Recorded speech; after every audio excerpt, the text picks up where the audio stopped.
morning when we first get up, put the central heating on, maybe for about half an hour or an hour, just to warm the whole house up.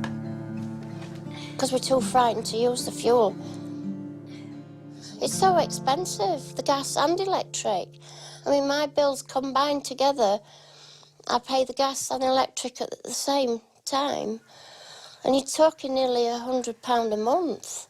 It's a lot of money.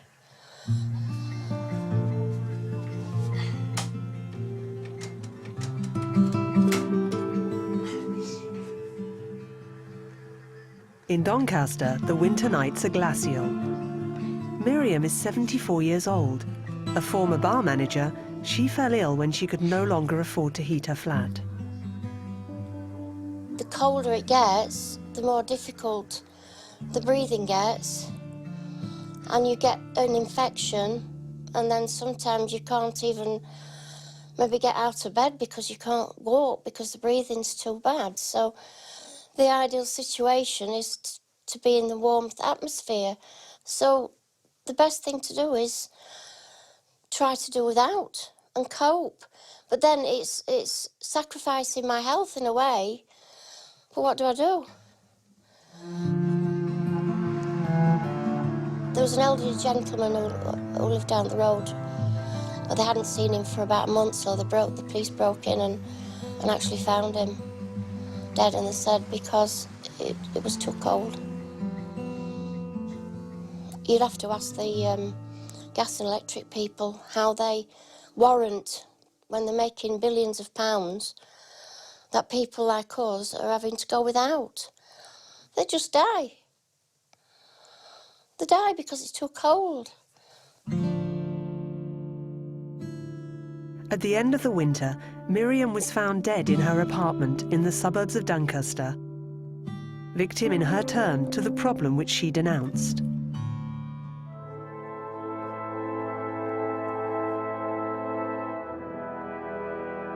Over the last 15 years, at the heart of Europe, the cold has started killing once more. Miriam is one of what the English call the extra winter deaths, those who shouldn't have died. In 2015, there were more than 40,000 of them.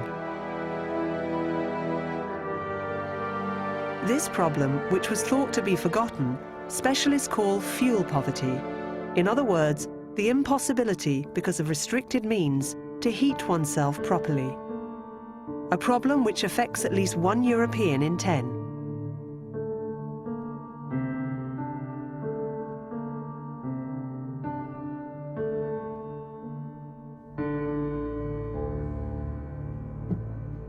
All over Europe, electricity bills have gone up. A report published by Eurostat shows that over 10 years, the price of electricity in Europe has gone up by 42%, as against 16% in the United States over the same period.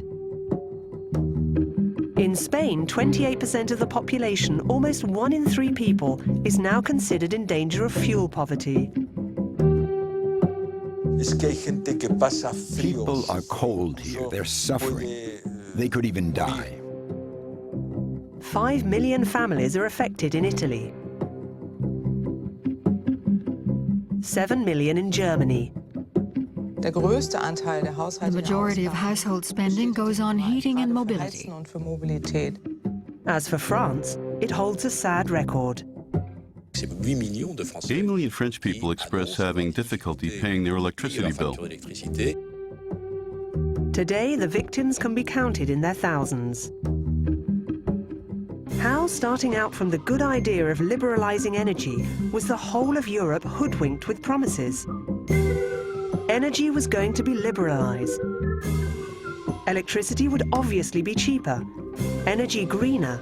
The 27 countries of the Union would walk hand in hand towards the future in a transparent common market. 20 years later, what is the result?